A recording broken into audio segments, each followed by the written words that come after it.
우리가 읽었던 본문 28장 너무나 잘 알고 있는 내용이죠. 야곱이 형 에서의 이제 장자의 명분을 이제 빼앗고, 그 다음에 그 형이 받아야 될 장자가 받아야 될 복을 다 가로챈 후에 형의 낯을 피해서 외삼촌 라반의 집으로 가다가 이 베델이라는 곳에 이제 누워서 잠을 잡니다. 원래 여기 이름은 이제 루스, 19절에 보면 루스라는 곳이었는데 이후로 이제 베델이라는 이름으로 바뀌었어요. 벳엘 하면은 이제 하나님의 이제 엘은 하나님을 의미해요. 성경에서 구약에서 히브리어 엘은 하나님. 그다음에 벳은 뭔 뜻입니까? 집을 뜻이에요. 집, 그죠? 그래서 베들레헴 하면 뭔 뜻이에요? 빵집, 빵집을 의미해죠. 그래서 이제 베델은 하나님의 집이다. 이런 뜻으로 이제 이후부터 이곳이 이제 베델이라는 이름으로 불리어졌다. 이제 이곳에서 야곱이 이제 잠을 자다가 꿈을 꾸게 되죠. 오늘 우리가 읽었잖아요. 11절에 가다가 이제 해가 지니까 그곳에 유숙하려고 그곳에 한 돌을 가져다가 베개로 삼고 거기 누워 자더니 12절에 꿈에 본 적 사닥다리가 땅에 서 있는데 그 꼭대기가 하늘에 닿았고 그 하나님의 사자가 꼭대기에서 사닥다리를 타고 오르락 내리락 하는 것을 보게 된 거죠. 그리고 또 본 적 13절에 그 위에 여호와께 서서 이르시되, 이제 이때부터 하나님께서 이 야곱에게 복을 주시는데 이 복의 내용이 13절에서 15절에 보면은 우리가 읽기는 했지만은 간단하게 요약을 하면, 첫 번째, 내가 누워 있는 이 땅을 내가 너와 네 자손에게 주리라. 첫 번째 약속이 복이에요. 두 번째는 내 자손이 땅의 티끌처럼 동서남북으로 퍼질 것이다. 세 번째는 모든 족속이 너와 내 자손으로 말미암아 복을 얻을 것이다. 이제 아브라함에게 주셨던 복하고 거의 똑같죠. 아브라함에게 하나님께서 너는 복이 될지라, 그래서 너를 축복하는 자는 복을 받고 저주하는 자는 저주를 받게, 그래서 아브라함으로 인해서 모든 사람이 복을 받게 된다라고 했는데, 아브라함과 그럼 아브라함의 아들 누구예요? 이삭의 아들 야곱에게도 똑같은 복을 허락해요. 그래서 너로 말미암아 세상 모든 사람들이 복을 받게 된다. 이게 엄청난 복이죠. 이게 복의 근원이 된다는 것을 말하고 있어요. 네 번째, 내가 너와 함께하고 내가 어디로 가든지 내가 지켜줄 것이다. 다섯 번째, 내가 너를 이끌어서 다시 이 땅으로 돌아오게 해줄 것이다. 여섯 번째, 내가 내게 약속한 것을 이루기까지 너를 절대로 떠나지 아니할 것이다. 이 엄청난 복이죠. 이 전무후무한 복을 갖다가 하나님께서 약속하고 있어요. 전무후무한 복. 마치 복에 관련된 백지수표라고 볼 수가 있는 거죠. 이 복에 관련된 건 니 다 적어라. 그래서 야곱이 적는 것처럼 그렇게 하나님은 그냥 있는 것 없는 것 모든 복을 다 쏟아부어 준다라는 의미예요. 그잖아요. 뭐 도대체 여기 이렇게 하나님께서 하신다면은 야곱이 해야 될 일이 하나도 없는 것처럼 보이죠. 뭐 그냥 어디로 가든지 하나님이 함께하고 너에게 너로 말미암아 모든 사람들이 복을 받고 내가 가는 모든 것은 내가 너와 함께하고 내가 이 땅으로 돌아올 때까지 내가 너를 떠나지 않을 것이다. 이게 뭐 엄청난 복이잖아요. 여러분 어땠어요? 이 정도의 복을 야곱이 받았어요. 그 엄청난. 그러면은 야곱이 과연 하나님에게 복을 받을 짓을 했을까요? 사실은 야곱의 삶은 어떻습니까? 야곱의 삶은 사실은 이제 우리가 생각했던 것처럼 이전까지 야곱의 삶은 늘 하나님께 우리가 뭐 예를 들어서 믿음의 삶을 드렸다든지 그가 정말 영적인 삶을 살았다든지 그런 내용이 별로 없어요, 사실은. 근데 왜 이렇게 하나님이 아브라함을 부르시고 아브라함에게 주셨던 그 복을 그대로 그 자손들에게 계속해서 부어주고 있는 거예요. 이 뭘 알 수 있느냐? 이것 통해서 우리는 뭘 알아야 되느냐? 우리 자녀들이 잘 되게 하도록 하기 위해서는 내가 믿음의 삶을 잘 살아야 된다. 그러니까 내가 믿음의 삶을 잘 살면은 우리 자녀와 자녀손들에게 누가 복을 준다? 하나님이 복을 주시는 거예요. 하나님이 복을 주시는 거예요. 이 남유다 백성들이 남유다라고 해서 뭐 그러면은 그 하나님에게 믿음의 삶을 잘 살았느냐? 아니거든요. 아니에요. 전혀. 이 므낫세 같은 경우에는요 얼마나 나쁜 짓을 많이 했습니까? 모든 이방 족속들보다 더 많은 우상을 섬긴 그 왕이 므낫세, 남유다 왕입니다. 남유다 왕. 그럼에도 불구하고 하나님께서 남유다를 갖다 멸망시키지 않았어요. 누구 때문에요? 다윗 때문이에요. 다윗 때문에. 하나님이 다윗에게 약속했던 것 때문에. 솔로몬이 늙음하게 그가 우상을 이렇게 따라가고 하나님께서 두 번이나 나타나서 네 이러지 마라. 그런데도 그가 그렇게 하나님 말씀에 따라가지 않았죠. 그러나 하나님이 그 솔로몬을 갖다가 이게 치지 않았어요. 누구 때문에요? 다윗, 아버지 다윗 때문이에요. 다 이 다윗이 정말 믿음의 삶을 살았거든요. 믿음의 삶을. 그래서 내가 정말 믿음의 삶을 잘 살면은 우리 누가 복을 받는다? 자손들이 복을 받아요. 자손들이. 뭐 그렇다고 자손들이 그러면 엉망진창으로 살아도 무조건 복을 주느냐? 뭐 꼭 그런 거는 아닙니다만은, 그러나 어쨌든 성경적으로 본다면은 하나님은 믿음의 삶을 산 그 믿음의 후손들을 하나님은 항상 끝까지 최대한의 형벌이 아니라 최소한의 형벌로 하는 것을 볼 수가 있어요. 원래는 이만큼 죄를 지었으니까 이만큼 딱 형벌을 줘야 되는데 최소한으로 낮추는 거예요. 그러니까 살아남았죠. 남유다 사람들이. 안 그랬으면 다 죽었을 거예요. 안 그래요? 그들이 행했던 죄와 악으로 친다 그러면은 벌써 멸망하고도 남았지만은, 그러나 하나님께서는 어쨌든 간에 참고 또 참고. 왜요? 그 믿음의 선진들이, 그 다윗이 그렇게 하나님께 믿음의 삶을 잘 살았던 것을 기억하고 그렇게 자꾸, 그래서 이스라엘에 등불을 줄 것이라고 약속했기 때문에 그 등불을 꺼지지 않도록. 그래서 그 등불의 마지막이 누굽니까? 예수님이에요. 예수님을 통해서 완전히 활짝 구원의 불이 켜진 거죠. 자, 어쨌든 간에 이렇게 하나님이 야곱에게 복을 주셨죠. 그래서 야곱이 17절에 잠에서 깨어 바로 그곳에서 이곳이 하나님이 계신 곳이구나, 이걸 깨닫게 된 거예요. 지금까지 야곱은요, 하나님을 인격적으로 만난 적이 없어요. 성경적으로는 그렇습니다. 그죠? 뭐 그 전에 만난지 안 만난지 그 기록이 안 돼 있어서 모르는데, 성경적으로 본다면은 야곱은 하나님을 인격적으로 만난 적이 없습니다. 그거는 그만큼 어떻단 소리입니까? 야곱이 철저하게 믿음의 삶을 산 것은 아닌 것으로 보여져요. 사실은 지금 외삼촌 라반의 집으로 도망가는 것도 누구 때문에 도망갑니까? 에서의 낯을 피해서 살기 위해서 도망가는 거예요. 나쁜 짓을 했기 때문에. 형의 장자의 명분을 빼앗고 그 다음에 형이 받아야 될 복을 다 가로챘기 때문에.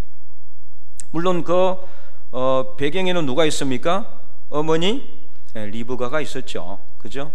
그래서 어머니는 알고 있었죠. 자기 뱃속에 쌍둥이가 있었고 아기가 없었잖아요. 아이가 없었잖아요. 이제 이삭이 아들이 없었어요. 그러니까 하나님께 간절하게 기도했을 때 하나님께서 자녀를 주셨는데 쌍둥이를 줬단 말이에요. 그런데 이 쌍둥이가 뱃속에서 어떻게 해요? 서로 싸우는 거예요. 그러니까 이제 엄마가 알죠. 이게 어쩐 일인가. 하나님께서 작은 자가 큰 자를 큰 자가 작은 자를 섬길 것이라고 분명히 말씀을 하셨어요. 그래서 이미 그때부터 어머니는 알고 있었죠. 그래서 이제 어머니 이브가가 계속해서 형의 장자의 명분을 이제 그 장자로서 받을 복을 갖다 가로챌 수 있도록 계속 이제 뭐 사주를 하긴 했지만, 어쨌든 간에 성경적으로 봤을 때 야곱은 어때요? 어쨌든 그는 정말 복을 받을 만한 삶을 살아가지는 않았던 것 같다. 그것을 알 수가 있습니다. 그래서 이곳이 하나님의 집이라는 것을 그는 그때서야 깨닫게 돼요. 하나님을 인격적으로 처음 만났다라고 볼 수가 있는 거죠. 그래서 17절에 두려워합니다. 그렇잖아요. 말만 들었던 지금까지 할아버지 아브람, 아버지 이삭에게 들었던 그 하나님이 진짜 계시는구나, 이것도 깨닫게 돼요. 그리고 직접 봤잖아요. 꿈에서 봤잖아요. 그러니까 두려워하게 된 거예요. 이는 이제 무서워한 게 아니라 경외심을 느꼈다는 것을 의미해요. 경외심. 그래서 17절에 그 두려움을 가지고 그는 18절에 그 베개로 삼았던 돌을 기둥으로 세워 이곳이 바로 하나님의 집이요 하늘의 문임을 깨닫고 그곳에다가 기름을 붓게 됩니다. 자, 자기가 누워 자던 돌 베개죠. 그죠? 베개. 그걸 기둥으로 삼아서 그 위에 기름을 부었다는 것은 무엇을 쌓았다는 것을 의미합니까? 제단을 쌓았다는 것을 의미해요. 제단. 예배의 제단을 쌓았다는 것을 분명히 알 수가 있습니다. 그랬을 때 이후에 그의 삶은 어떻습니까? 만사 형통하게 됩니다. 물론 외삼촌 집에 가서 20년 동안 그는 정말 고생의 고생을 합니다마는 하나님이 그때마다 그와 함께 하심으로 인해서 결국에는 그를 통해서 하나님께서는 그에게 4명의 아내를 통해서 13명의 자녀를 주시고 나중에 그 12명의 아들이 뭐가 됩니까? 이스라엘이 되게 됐어요. 이스라엘 민족이 되게 된 거예요. 엄청난 복이죠. 엄청난 복. 이는 정말 아무도 누릴 수 없는 그런 어마어마한 복을 받게 돼요. 언제부터 이렇게 됐다고요? 이 베델에서 예배드린 이후에 그가 외삼촌 라반의 집에 가서 정말 천대받고, 안 그러겠어요? 그 외삼촌 라반에게는 또 다른 아들들이 있었거든요. 아들들이 얼마나 이렇게 무시하고 이렇게 막 갈시했겠어요. 그래서 그는 정말 힘든 20년 동안을 외삼촌 라반의 집에서 머슴처럼 종처럼 살면서도 하나님이 함께 하심으로 말하면 뭐가 됩니까? 나중에 거부가 됐다 그랬어요. 거부는 뭐예요? 엄청난 부자가 됐다는 거예요. 엄청난 부자. 그 외삼촌에게 그 라반의 집에서 태어나는 건강한 거는 다 자기한테로, 아롱지고 뭐 이렇게 얼룩덜룩하고 이런 거는 다 자기한테로, 그리고 병약하고 막 곧 죽을 것 같은 거는 다 외삼촌 거로 이렇게 하나님께서 바꿔줘요. 그러니까 하나님께서 복을 주신 그 그대로, 약속하신 그대로 이루시는 거죠. 그대로. 그래서 거부가 되어 나중에 다시 고향으로 돌아오게 됩니다. 의기양양하게 그는 돌아오게 되죠. 그래서 이렇게 하나님께서는 이 야곱이 베델에서 하나님을 만나고 그가 자기가 누워 잤던 그 돌을 기둥으로 삼아 제단을 쌓고 기름을 부어서 하나님께 예배 드린 이후에 그의 삶은 완전히 달라지는 그런 터닝 포인트가 이루어지는 곳이 바로 이곳 베델이었다. 베델. 그 삶에 뭐가 이루어졌다? 전환점이 이루어졌다. 삶의 전환이 이루어진 거예요. 삶의 전환. 그 전까지 그의 삶은 그야말로 아까도 얘기했지만은 전혀 믿음의 사람이라고 보여지지 않는, 나오지도 않아요. 뭐 야곱이 어떤 삶을 살았는지도 안 나와요. 다만 이제 일부 내용을 보면은 야곱은 늘 내성적이었던 것 같아요. 엄마 치마폭에서, 엄마 치마자락 닦고 다니면서 그걸 뭐라 그래요? 마마보이라고 그래요. 마마보이. 네. 그래서 성경에 나오죠. 에서는 어때요? 남성적이었어요. 남성적. 산의 대장부. 그야말로 그냥 딱 보면은 기골이 장대하고 막 칼 잘 쏘고 칼 잘 쏴고 이렇게 뭐 어떤 그 당시에는 용사 같은 사람이 필요했어요. 근데 야곱은 성격이 온순해가지고 유순해가지고 늘 엄마 옆에 있었다 그렇게 나와요. 그죠? 성경에. 늘 내성적이고 그래서 이제 엄마 치마 자락 잡고 다니는 마마보이 같은 그런 이제 어떻게 보면은 참 남자답지 못해 보이는 그런 이제 성격이었다. 그래서 하지만 어떻습니까? 그는 호시탐탐 뭘 노리고 있었어요? 형의 장자로서의 명분을 노리고 있었어요. 장자로서의 명분. 그리고 딱 기회가 왔습니다. 기회가 찾아왔죠. 형이 사냥을 하고 돌아왔는데 배가 너무 고픈 거예요. 그때를 그는 놓치지 않고 팥죽을 쑤어서 장자의 명분, 형의 장자의 명분을 내게 팔라. 그럼 내가 이 팥죽을 주겠다. 그렇게 하죠. 그 결국에는 에서는 그냥 아무 생각 없이 그래 네 가져가 하고 지금 당장 배고파 죽을 지경이니까 그래서 장자의 명분을 빼앗아 버립니다. 형 에서의 입장에서 봤을 때는 아무것도 아닌 것처럼 보였지만 당시에 장자의 명분은 어마어마한 것이었어요. 그렇잖아요. 나중에 야곱이 자신의 12아들들에게 이제 이렇게 축복을 하잖아요. 축복을 할 때 러우벤은 아무리 장자지만은 아버지의 침실을 더럽혔기 때문에 복을 받지를 못했어요. 그럼 누가 장자의 명분을 받았습니까? 유다. 유다 족속이었어요. 그 유다 족속은 어떻습니까? 엄청난 복을 받았죠. 또 누가? 요셉 지파도 엄청난 복을 받았죠. 저 지난주에 설교 때도 말씀드렸지만 창세기로 나오죠. 49장에 나옵니다. 그래서 야곱이 죽기 전에 그 장자 유다에게는 그냥 규가 절대로 너를 떠나지 않을 것이다. 규는 뭐예요? 바로 통치권. 그러니까 유다 집에서 뭐가 나왔어요? 왕이 나온 거예요. 왕이. 요셉도 마찬가지입니다. 요셉 지파 중에 두 지파가 있죠. 에브라임과 머나세. 므낫세, 에브라임. 그건 므낫세가 장자임에도 불구하고 그 야곱이 에브라임에게 더 많은 복을 주거든요. 오른손으로 해가지고 결국에는 에브라임 지파가 북이스라엘의 중심 지파가 됐고, 그래서 구약 성경에 에브라임아 내가 너를 이런 말이 나와요. 그 에브라임이 뭐를 의미한다? 북이스라엘을 의미하는 거예요. 그래서 이렇게 형의 장자의 명분을 빼앗고, 그 다음에 또 아버지 이삭이 나이가 많아 죽을 때가 되니까 이 에서가 이제 에서에게 야곱이 뭘 하려고 그래요? 이삭이 뭘 하려고 그러죠? 복을 주려고 하는 거예요. 그래서 내가 죽을 때가 다 됐으니까 내 장자 에서에게 마음껏 축복하리라 하고, 에서에게 너는 사냥을 해가지고 나한테 먹게 해라. 당시 이제 풍습이 그랬어요. 먼저 섬기는 거예요. 어른을 섬기면은 그 어른들은 그래서 섬김을 받고 그 다음에 복을 주는 거예요. 복을 비는 거예요. 야, 이렇게 딱 손을 얹고 복을 비는 거죠. 그걸 하려고 하는 거죠. 그걸 누가 들었어요?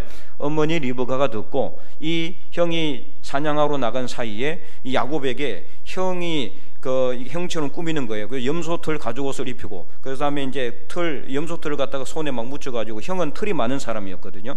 그래서 몰래 이제 이렇게 가장을 해가지고 변장을 해가지고 아버지 이삭에게 가서 복을 받습니다. 그래서 그 에서가 받아야 될 그 복을 다 받아 가로채버리죠. 나중에 에서가 찾아왔지만 받을 복이 없는 거예요. 그래서 너는 그냥 사냥하고 전쟁을 좋아하는 것이다. 이슬 내리는 곳에서 살며, 이렇게 뭐 하여튼 복이라고 하기도 그래. 저주 같아. 저주에 가까운 복을 줘요. 이렇게 받을 게 없는 거예요, 별로. 그 에서가 어때요? 열받죠. 그래서 아버지가 죽을 날이 가까웠으니까 내가 내 동생을 죽여버리겠다. 그 얼마나, 그러니까 그 전에 이제 지금 딱 보니까, 야, 이놈 봐라. 내게 팥죽한 것으로 장자 명분 빼앗은 것도 계획적이었네. 이게 알게 된 거죠, 이때 그때서야. 그리고 또 이제 내가 받을 장자이라서 복을 다 받아 가로챘네. 이제 동생을 미워하게 된 거죠. 죽이려고 하니까 그거를 어머니가 알게 되고, 그래서 어머니가 야곱을 피신을 시키기 위해서 외삼촌, 그러니까 리브가의 오라버니 라반이 있는 하란으로 보내는 거예요. 보내는데 중간에 이 베델에서 이 야곱은 꿈을 꾸게 된 겁니다. 자, 이 상을 볼 때 이 야곱은 어떻습니까? 이전까지는 기회주의적인 삶을 살았어요. 그죠? 아주 기회주의적이잖아요. 약삭 빠르고, 그 다음에 정말 약삭 빠르고, 그 다음에 또 이 때가 되면 딱 그 자기 욕심을 갖다가 딱 챙기는 그런 어떤 전형적인 그런 삶을 보여줍니다. 그가 나중에 이제 외삼촌 나반의 집에서 20년 동안 이제 이 종같이 하인같이 살면서 거부가 되어서 돌아올 때도 야복이라는 강이 있는데 거기를 못 건너가요. 하나님의 사자하고 싸움을 하잖아요. 씨름을 하잖아요. 그때도 그의 성적이 나타납니다. 뭐라고 합니까? 야곱이 당신이 나에게 뭐 하지 않으면은, 축복하지 않으면 내가 당신 절대 안 놔준다. 그 하나님의 사자고 세워서 누가 이기겠어요? 이길 사람이 없는 거예요. 그런데도 그는 이겼어요. 그러니까 그만큼 그에게는 뭐에 집념이 강했다는 거예요. 집념, 욕심이 강한 거예요. 어쨌든 간에 복을 쟁취하고자 하는 욕심. 이게 사실 좋은 것일 수도 있고 나쁜 것일 수도 있지만은, 성경에서는 어쨌든 이것을 부정적으로 보지는 않았어요. 그러니까 그를 통해서 하나님께서 이 이스라엘 12지파가 나오게 된 거죠. 영적인 것을 사모하는 쪽으로는 긍정적인 거예요. 그러나 세상적으로 봤을 때는 결코 이렇게 바람직한 것은 아니다. 우리가 성경에 있는 그대로 하는 것은 아니죠. 하여튼 이런 삶을 통해서 우리는 취할 것은 취하고 버릴 것은 버려야 된다. 그래서 야곱이 영적인 것을 사모했던 그거는 우리가 취하되, 욕심, 세상적인 욕심은 버려야 되는 거죠. 어쨌든 간에 야곱은 그 약복 강가에서도 하나님과 싸워서 이기는 겁니다. 하나님과 싸워서 이겼어요. 결국에는 그 하나님 사자가 이 야곱을 이기지 못하니까 어떻게 합니까? 환도뼈를 쳐가지고 야곱이 절개돼서 결국에는 반칙으로 이긴 거예요, 하나님이. 그래서 야곱의 이름이 뭐가 됐어요? 이스라엘. 이스라엘은 뭔 뜻입니까? 하나님과 싸워서 이겼다는 뜻이에요. 이스라엘의 나라가 결코 좋은 뜻이 아닙니다. 하나님과 싸워서 이겼다는 게 말이 됩니까? 그만큼 이 야곱의 성정은 욕심으로 가득 차 있던 사람이었어요. 그러나 그가 이 베델에서 하나님을 만난 이후에 그의 삶은 적어도 외삼촌 나반의 집에서 20년 동안 있으면서는 완전히 바뀌어졌던 것을 알 수가 있다. 그는 늘 하나님을 생각했다는 것을 알 수가 있어요. 무엇을 통해서 알 수 있느냐? 자, 창세기 3장 31장을 한번 펴보시기 바랍니다. 창세기 31장 조금만 넘기면 있어요. 많이 넘긴 사람이 있는데 많이 넘기면 안 되고 한두 장만 넘기면 31장 나오죠. 외삼촌 라반의 집에서 이제 떠나는 내용이에요. 떠나기 전에 그가 자기들 아내들에게 이렇게 말을 해요. 31장 6절에서 9절 6절에서 9절 말씀, 창세기 31장 6절에서 9절입니다. 우리 다 함께 한번 읽어볼까요? 그대들도 알거니와 내가 힘을 다하여 그대들의 아버지를 섬겼거늘 그대들의 아버지가 나를 속여 품삯을 10번이나 변경하였느니라. 그러나 하나님이 그를 막으사 나를 해치지 못하게 하셨으며 그가 이르기를 점 있는 것 내 살기 되기라 하면 온 양떼가 낳은 것이 점 있는 것이요 또 얼룩무늬 있는 것이 내 삭히 되리라 하면 온 양떼가 낳은 것이 얼룩무늬가 있는 것이니 하나님이 이같이 그대들의 아버지의 가축을 빼앗아 내게 주셨느니라. 아멘. 그러니까 야곱은 이렇게 된 것은 누구 덕분인 것을 분명히 알고 있었어요? 하나님. 그전까지 그는 세상의 욕심의 삶을 살았어요. 어쨌든 자기가 취하여서 빼앗는 삶. 야곱의 뜻이 뭔 뜻일까요? 야곱이 남의 발꿈치를 잡는 욕심 있는 사람이라는 뜻이에요. 야곱 자체 이름이 뜻이 좋은 뜻이 아닙니다. 사실은 여러분들은 야곱 자녀 이름은 야곱이라 짓지 마세요. 야곱. 네. 야곱이 좋은 뜻이 아니란 말이에요. 남을 따라가는 욕심을 가지고 따라간다는 뜻이에요. 야곱이. 그 아버지, 엄마, 아버지. 그러니까 이 이제 자, 에서하고 야곱이 막 싸우다가 나중에 이제 에서가 나오죠. 나오니까 야곱이 어떻게 했어요? 형 나가지 못하고 발목 잡은 거야. 뱃속에서. 야, 이게 그 뱃속에 있는 애가 뭘 알아서 도대체 뱃속에서부터 형의 발꿈치를 그래서 야곱의 원래 뜻은 무슨 뜻이다? 발꿈치를 잡은 자란 뜻이에요. 발꿈치를. 남의 발꿈치를 형의 발꿈치. 형 나가지마. 내가 먼저 나갈래 하면서. 네. 그만큼 욕심 있는 사람, 욕심으로 점철된 그런 삶을 살아요. 그 전까지는. 그러나 이후부터 그는 베델에서부터 이후부터는 이것을 통해서 보니까 야곱은 이때부터 누구를 의식하며 살았다? 하나님을 의식하며 살았음을 분명히 알 수가 있다. 하나님이 이렇게 모든 것을 내게 다 주셨다. 다 인정하고 있잖아요. 또한 31장 41절 42절에도 이렇게 말씀하고 있습니다. 이는 이제 라반에게 하는 말이에요. 나중에 라반을 만나요. 라반이 막 쫓아오잖아요. 너가 왜 도망가느냐 그렇게 하니까 라반에게 하는 말이야. 41절 42절 우리 읽어볼까요? 시작. 내가 외삼촌의 집에 있는 이 20년 동안 외삼촌의 두 딸을 위하여 14년 외삼촌의 양떼를 위하여 6년을 외삼촌에게 봉사하였거니와 외삼촌께서 내 품삯을 10번이나 바꾸셨으며 우리 아버지의 하나님 아브라함의 하나님 곧 이삭이 경외하는 이가 나와 함께 계시지 아니하셨더라면 외삼촌께서 이제 나를 빈손으로 돌려보냈으리라. 많은 하나님이 내 고난과 내 손의 수고를 보시고 어젯밤에 외삼촌을 책망하셨나이다. 아멘. 자, 정확하게 알 수가 있죠? 이 야곱이 완전히 바뀐 거예요. 그러니까 외삼촌 라반의 집에 있으면서 우리 아버지 하나님 아브라함의 하나님 곧 이삭이 경외하는 이가 나와 함께 계시지 아니하셨다는. 그러니까 그때 이 야곱이 외삼촌 라반의 집에서 20년 동안 그냥 종처럼 부림을 받았거든요. 10번이나 품삯을 변경했다 그러잖아요. 10번이나. 그 자기 조카인데 그래도. 그죠? 조카면 좀 더 얹어줘야 되는 거 아니에요? 그런데 손해볼 것 같으니까 자꾸 이제 어쨌든 간에 자기가 더 많이 취하려고 라반은 욕심을 가지고 이 조카에게 처음에 사실 조카하고 이제 품삯을 하는 것도 또 좀 말이 좀 안 되지만 어쨌든 이렇게 이제 품삯을 딱 정해서 일꾼처럼 부린 거예요. 그러니까 쉽게 말하면은. 그런데 자꾸 야곱에게 불리하게끔 10번이나 품삯을 변경했다는 거예요.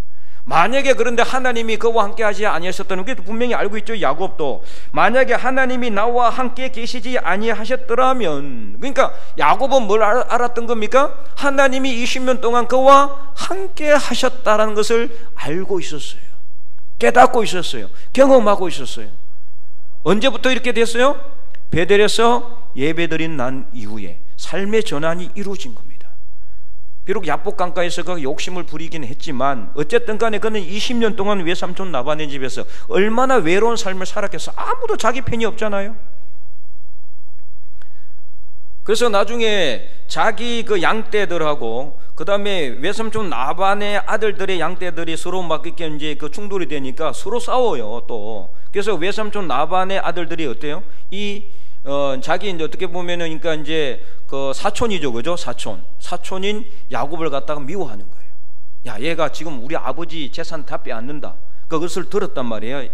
이 야곱이. 그래서 이제 가려고 하는 거예요. 가려고 하는데 그때까지도 하나님께서 함께 하셨다라는 것을 야곱은 이렇게 라반에게 말하고 있는 거예요. 하나님이 나와 함께 계셨다. 하나님이. 그래서 하나님이 나와 함께 계심으로 인해서 모든 좋은 것은 다 자기께 되고 안 좋은 건 다 외삼촌께 되게 한 거는 내가 한 게 아니라 누가 했다? 하나님이 하셨다. 이것을 지금 정언하고 있는 거죠. 이처럼 예배는 우리에게 삶의 전환을 이루게 해주는 것이라, 삶을 바꿔주는 것이 바로 예배다. 오늘 우리는 이 말씀을 통해서 깨닫기를 바랍니다. 그래서 예배가 그냥 우리가 예배를 그냥 드리는 것이 아니라 어떻게 드려야 된다? 온 마음을 다해서 뜻을 다해 정성을 다해서 예배를 드려야 돼요. 우리 이 자리에 앉아서 내가 가만히 그냥 그래 시간만 지나면 끝나면 가겠지, 이게 아니에요. 이게 아니라 어떻게 해요? 이 순간 하나님의 말씀을 우리가 듣고 이 말씀을 우리가 깨닫고 말씀을 통해서 하나님을 만나고 이렇게 해서 어쨌든 간에 내 삶이 또 바뀌어지기를 바라는 그런 간절한 마음으로 예배를 드릴 때 이 예배는 그때마다 우리 삶을 바꿔주는 삶의 전환점이 될 수 있을 줄로 믿습니다. 그래서 삶이 바뀌어야 되는 거예요. 어제와 같으면 안 되는 거예요. 어제와 또 다른 오늘보다 더 발전된 내일을 위해서는 우리가 하나님 앞에 예배드리는 삶을 살아야 된다. 그럴 때 하나님께서 저와 여러분의 삶을 야곱처럼 바꿔주셔서 하나님이 우리와 함께 계시고 어디로 가든지 우리를 떠나지 아니하실 줄로 믿습니다. 그래서 오늘 이 예배가 하나님을 만나는 귀한 예배 자리가 되기를 원하고 여러분의 삶의 자리가 예배가 될 수 있기를 원합니다. 특별히 오늘 말씀을 통해서 우리가 한 가지 더 중요한 영적인 통찰력을 하나님께서 우리에게 주시는데, 자, 지금 야곱이 어디서 예배를 드렸어요? 자기가 잠을 잤던 그곳, 자기가 베개로 삼았던 이 돌을 기둥으로 삼아서 거기서 예배를 드린 거예요. 이는 뭐를 의미하느냐? 우리가 이렇게 공적인 예배를 지정된 자리에 와서 성전에 와서 예배 드리는 것도 중요하지만 여러분의 삶의 자리가 예배의 자리가 되어야 된다는 말이에요. 여러분이 있는 그곳에서 하나님께 예배 드려야 된다는 거예요. 그렇다고 해서 뭐 사람들이 지나가는데 거기서 앉아서 이렇게 할 수는 없잖아요. 그러면은 예배 드리는 마음으로 우리가 어디에 있든지 간에 모든 삶의 자리, 여러분의 가정에 있으면은 가정에서, 교회로 나오지 못하면은 잠시 있었던 처소에서 일어나서 야곱처럼 이곳이 바로 하나님의 집이요 하나님의 문이로다 이렇게 외치고 고백했던 야곱처럼 여러분의 가정이 예배 장소가 되기를 원하고 여러분의 직장이 예배 자리가 되기를 원하고 여러분의 가는 곳이 예배 자리가 되기를 원합니다. 그리할 때 하나님이 절대 우리를 떠나지 아니하시고 항상 우리와 동행하시고 우리가 어디로 가든지 형통하게 해 주실 줄로 믿습니다. 그러한 예배 삶을 살아가서 올 한 해 예배 능력을 풍성하게 경험하는 저와 여러분이 될 수 있기를 주님의 이름으로 간절히 축원드립니다.